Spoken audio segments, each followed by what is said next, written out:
Brandon Ingram for Kevin Durant. So this is kind of one of those things that if Kevin Durant gets moved, the Pelicans could be in player in the sweepstakes, but that will likely require them to surrender Brandon Ingram. And of course, a lot of people have talked about this not being the case.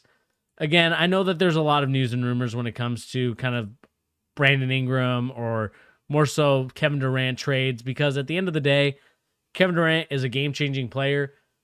But I think for the Pelicans, I don't think it's smart for them to get rid of their young core and their young talent for Kevin Durant, because I think they have something special going on. I think Willie Green, the coach there, I just don't see them getting rid of it. The Lakers, Celtics 08 was peak of the NBA. Can't get better than that.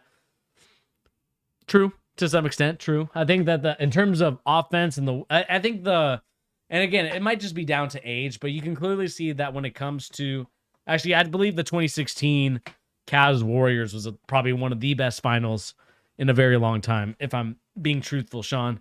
I think that was probably the best. I think just the storyline and everything that went on in it, I think that's what made it, for me personally, one of the best NBA finals. And maybe we'll do a rankings list of NBA finals. Maybe that's something Pete and I will do in the near future. But let's talk about this really quick. When it comes to the Pelicans, I think that the problem, like I said, they shouldn't be looking to move any of their young pieces or talent. Willie Green has created a special culture there, and you can clearly see that in the NBA playoffs when they were playing.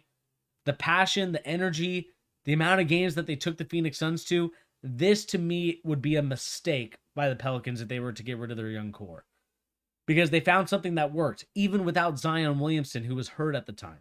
And so why would you want to trade that away just to bring in Kevin Durant? Again, Kevin Durant and Zion Williamson, not saying that wouldn't be a good matchup or a good combo, but at the same time, you're going to get rid of all that depth that you had on your team to bring in Kevin Durant. When I think that if you keep the same team, now you bring in Zion Williamson, I think you have something special. And I think that by having Zion at the beginning of the year, where you guys can grow and develop and continue to this momentum moving forward into the NBA playoffs, and potentially could be, maybe a top 7, top 8 seed in the West, you could potentially see the Pelicans doing a great thing for them. Like it would help them so much to have those guys there and fully committed to the team.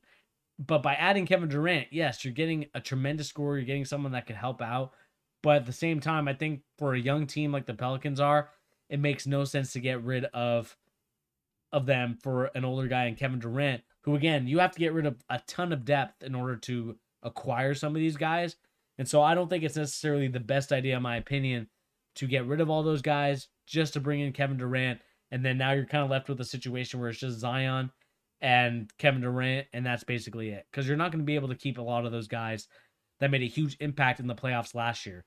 I think that's something that Willie Green did a good job of, was finding those guys on the bench, finding those guys who could give you those spurts in games, give you those situations where you don't have to play all those guys all the time. And they gave you those spurts. They brought in the other guys to kind of finish out kind of clean up the end of the games. And it clearly was a formula that worked for them. And so I don't think that it's necessarily a great idea by the Pelicans to get rid of Brandon Ingram or anybody else to bring in Kevin Durant. I think the idea for them is to continue to build and look forward. I think the only two teams that I could potentially see getting interested in Kevin Durant at this point is only what is their name? The Philadelphia 76ers and the Celtics. And again, I don't think the Celtics are really going to go anywhere with it. I think that's going to potentially end relatively soon. Because if you really think about it, I think that the Boston Celtics, they have already said this is as much as we're giving up. And the Brooklyn Nets are continuing to show their hand and saying, well, we're not going to take it. And so the Celtics are saying, all right, we're just going to leave it alone then. We have an offer. We gave it to you. And if you don't want it, that's fine. And I just think that at the end of the day, it's a very high asking price for Kevin Durant, because it kind of goes back to this and kind of the situation at hand. Why would I want to give up these assets to bring in a guy who potentially could say after a year, I'm done with the team and I want to get traded again? Again, I think Kevin Durant, with the way the NBA has gone with some of these players, like I talked about with Ben Simmons, like I talked about with James Harden, when you continue to give them the option to just say, hey, we'll just, trade you. It doesn't matter. I think it takes away the power of Kevin Durant to kind of own up to what he's done in Brooklyn in terms of both Kevin Durant and Kyrie Irving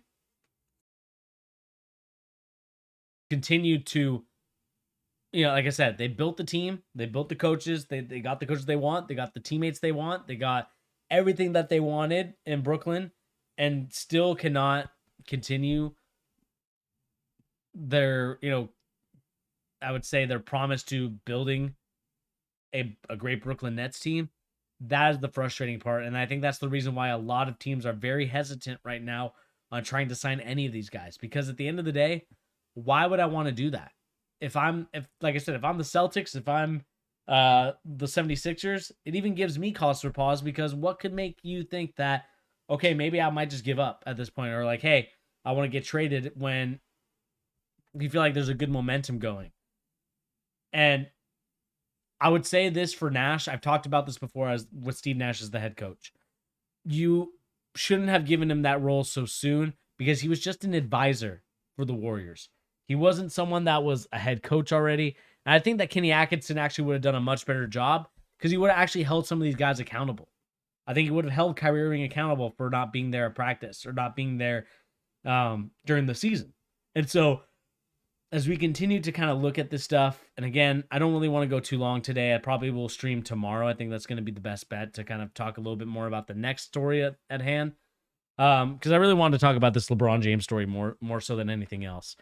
But at the end of the day, for the Brooklyn Nets and what has been going on, I think they need to start looking at some of the deals that may or may not be the best ones, but already start thinking, okay, these are the ones I'm going to have to take, because it looks like a lot of teams and a lot of people are not willing to let me have Kevin Durant for a high price, right? I don't think teams are looking to make the same mistakes that the New York Knicks did many years ago when they brought in Carmelo Anthony, because look what it did to them. Yes, they were competitive. They were always there fighting. But at the end of the day, when you got rid of your depth, it really didn't help you out that much when you don't really have much depth after Carmelo, after Amari Stoudemire, and you were left kind of holding the bag, and you're kind of thinking, okay, what is the next step for the New York Knicks? And it's the same thing that's happening here in Brooklyn. And whoever Brooklyn can get, you need to just get those guys and not worry about, oh, am I getting the most value I can? Am I going to be like Danny Ainge from the Boston Celtics?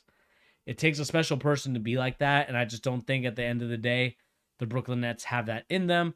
But I could be wrong, and I want to know what you guys think in the comment section down below.